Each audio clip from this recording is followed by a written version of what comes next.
Well, hey everybody, I'm the Crockett Coon'er and this is the Crockett Coonhound Show. And guys, I'm out here again for just a little bit of an update video. I like to do that every once in a while. Now we're talking the boat trailer project. For folks that have followed along, you can see I've got things back together. But was up this morning, guys, getting a little hardware there for the old winch on the front of the boat trailer. And the guys at the hardware store were like, hey, we thought you were building a boat trailer and we'd like to know what's going on with it. We've watched every video you've made. So I was like, you know what? Maybe I better catch everybody up, and told the guys this morning about how I acquired the boat, but I don't think I have ever told anybody at home about this. So guys, first off, I'm just going to show you kind of where we're at with everything. I'm going to explain some stuff because I didn't show anything about really rebuilding the winch here on YouTube. But the metal right here, these are the original pieces that came off the trailer. Now this is not I went and purchased that, for folks that don't know, from one of our local Amish folks. We have a big Amish community where I am located. He had the best deal on that piece of metal. Gonna clean these up, guys. Nothing to it really, just angle iron. We're gonna sandblast it, sand it down, primer it, paint it. Gonna put them on, something to that effect. Got one for both sides. But as far as the winch goes, guys, got it done, got it mounted. Now I'll move the camera around right quick, kind of show you guys a little more what's going on here and some other things. I've got you moved around here so you folks can see a little bit better. Now this is the crank or winch that I got when I purchased the trailer. The man that sold it to me also sold me this. Took it all the way apart, sandblasted it, primered it, cleaned it up, went, got us aircraft grade steel cable, some cable ties, and a hook this morning. Bought that up at the old Harbor Freight. As far as our mounting hardware, the guys at the hardware store, like I'd said, were like, hey, we thought you were rebuilding a boat trailer. We'd like to hear more about it. You know, we don't know where you're at. So picked this up this morning, I believe, at Ace Hardware. Actually, about 5 minutes, folks, before I came out to make this video, I just purchased the hardware for the trailer bunks. Now, let me explain a little bit about what we're going to have going on. So for anybody that's new or that may not know, when you bring a boat up out of the water, guys, you know, there's usually some wooden slides or fiberglass resin slides that the bottom of the boat slides up on. Now, what I have purchased is basically, it's like a piece of metal. It'll come up like so. There'll be some U-bolts that go on like this to hold it on. Another piece on top of it. It will probably set the boat a good, 6 inches or so above the metal for the tongue. That should be pretty good. I'll definitely make a video on that for everybody. As far as anything else goes, I do need 2 rollers for the center there and in the back. These will just be round rollers that are similar to these right here. They'll be mounted on. Somewhere in front of the cranker, I am going to put a piece of metal for a handle to pick the trailer up off of the ball. We'll have another piece on the bottom that's similar to it for the chains to run through. Not a big problem. Probably go and buy a foot to go in front of this so I can actually crank it up, raise the trailer up off the ground, and then just some tail lights. But as far as the trailer project goes, that's about all we lack. All of this has been, like I said, redone. So it won't be long, guys. It won't be long. This thing actually, you can see now, it works pretty good. A lot of folks don't know that. They think, well, either crank the boat forward or crank the boat backwards, but actually it can go to a certain spot where it's free swinging like that. And it just depends. The reason why they crank the way they do is if you want to run the cable over the top or under the bottom. I am going with over the top. Actually, this will be more to that effect. Hopefully, after we put the bunks on the trailer, this will not sit too high. If it does, I may have to come in and adjust it. But as far as the trailer, for everybody that followed us on the metal for the tongue, this is where we're at, guys. Now, on to how did I acquire the boat. I'm going to move the camera again, going to sit down. We're going to talk about this because I haven't told a lot of you folks how I got this boat. It's quite an interesting story. Now that I've got my cup of coffee and I'm out here on the porch swing here at the old homestead where I can talk to you, how did I acquire the aluminum boat? Now, I don't think I've told any of you at home about how this happened. So you have to go back a little bit. Now, I've had this boat for about 2 years. But for everybody that's like, where'd you get it? And all this type of stuff, it's an interesting story. Guys, about 4 years ago, I got a phone call from my mother, actually. And she said, hey, gonna need you to come up here to my house. And I said, well, what's going on? Now, she lives on a major highway. And she said, well, there's a bicycle laying in the front yard. And I said, a bicycle? Well, you sure it's not like one of the kids around the neighborhood or something? She said, no, I don't think so. It is a man's bicycle, like full-size bicycle. Okay. So I go up there and sure enough, here this thing is, guys. Now, you just have to understand the lay of the land. My mother's place, there's not a tree one, and the front yard is very short. And I'm like, this thing looks like it's been set somewhere for a while. I mean, it doesn't really look like it's been moved from wherever it's set in a long time. And it's not an uncommon thing, guys, where she lives to have things fall off of like delivery trucks and things like this. They just fall off. Like people are trying to deliver like scrap metal to a place around here locally, or they're carrying trash to a dump and they're trying to get rid of it. Things like that fall off. Okay. So I was like, I don't think I've ever seen this around the neighborhood here before. Tell you what, let's do. Let's call somebody. So the first thing we did was we called the police department. And those guys said, you know what? We haven't had anybody report it. There's really not much we can do about a bicycle. And you guys will see here in just a second, I'll put you a pic in of this thing. And I said, well, we don't want it. And they said, well, it looks like it's yours now. You live right there on the highway. Stuff like that happens. Things fall off. But if anybody calls or reports it or we hear anything about it, we'll tell you. Okay.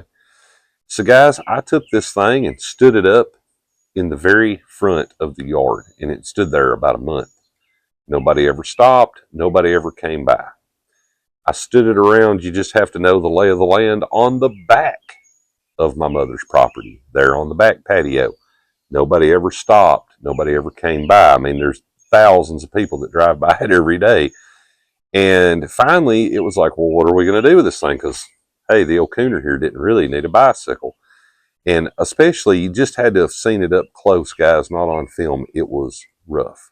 Okay? It was. You could tell that wherever it had been outside and had been setting, but it was actually nice, but it was old. Now, I did look up some numbers on it, and it was about an 82 model bicycle.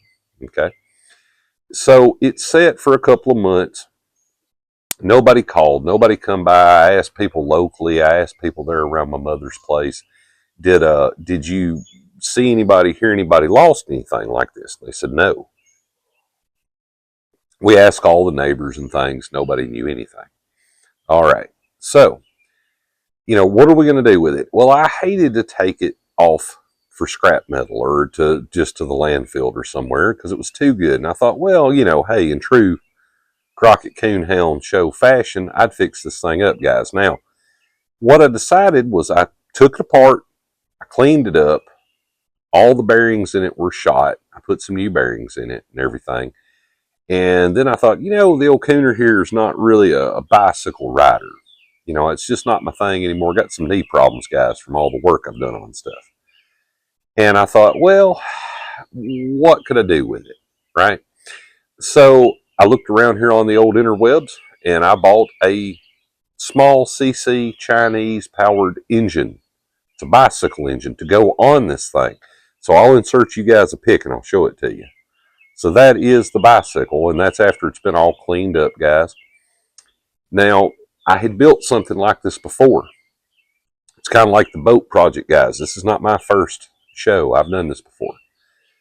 And I was like, I need to get Kevlar tires and things for it. Well, I did all this, right?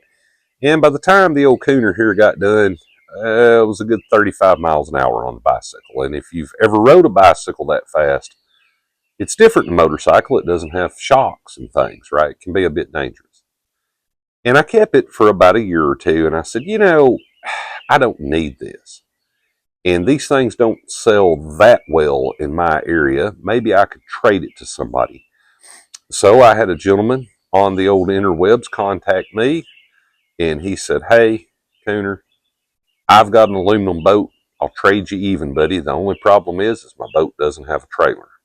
I said, well, does your boat have a title? He said, it does. I said, okay. So I brought it back here to the great state of Tennessee. It came from down about midway in Alabama. And we traded.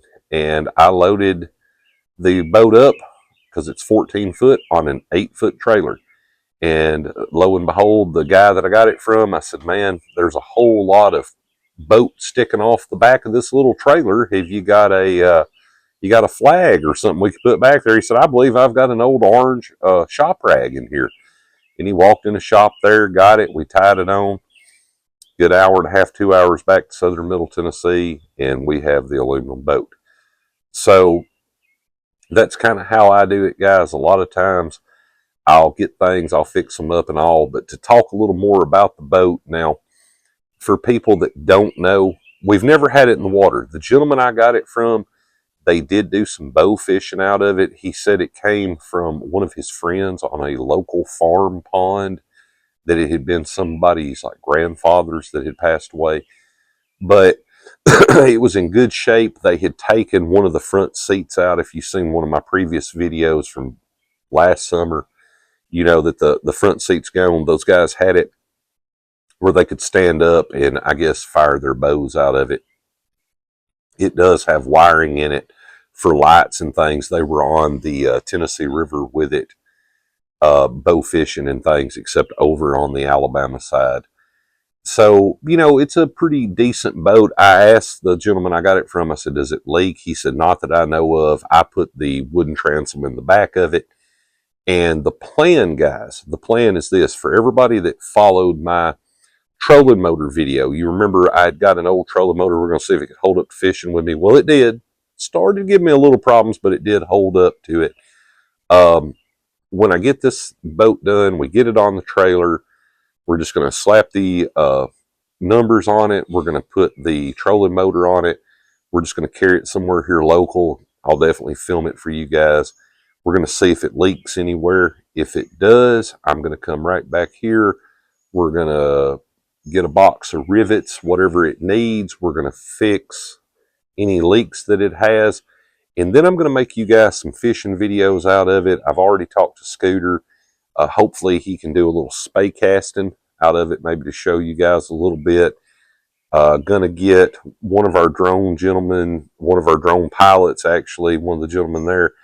He makes hand-injected fishing baits. We're going to get him one Saturday that he's available.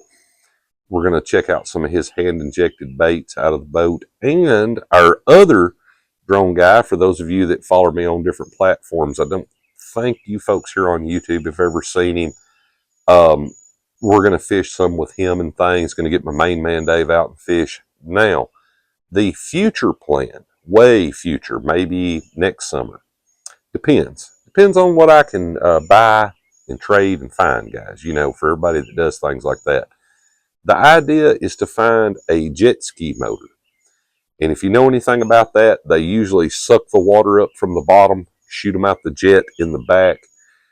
Hopefully the boat will sit high enough in the water and level off enough. I could find something like a 50 or 100 horsepower jet ski engine and put in it and make it a jet john boat. I've never done that before myself, guys, but I believe I've got the know-how and the skill to do it. And I've built 2 or 3 other boats. So if I get to go down that avenue, it should be pretty neat when we get done with it. Because if you've never seen a jet john boat, the smaller ones are quite interesting. You can be going and knee-deep water, guys, at 40 miles an hour. If you see a gravel barge or something, bar coming out there in the creek or the river, sometimes you can skim over it. Those types of things. Not to mention, if you're in a small body of water and you need to turn the boat around, you can do it. I could set this thing up on like a, I would say more like a joystick, kind of in a helicopter, something like that. Spring load it where it pulls back to the center and things.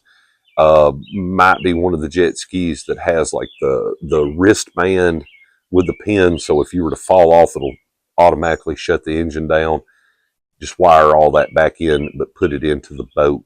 So that will definitely be a learning project for myself and you guys at home, because I know there's other videos about it here on YouTube, but I don't know. I've never done that one before, guys. But for everybody that's ever wondered, how did I acquire the boat? That's the story of the boat, guys. So, but anyways, I'm going to end this video right here, guys. I say it all the time. Stay safe on the water. Stay safe in the woods. And definitely stay tuned here at the Crockett Coonhound Show. And myself and Scooter will have you folks another video dropping shortly.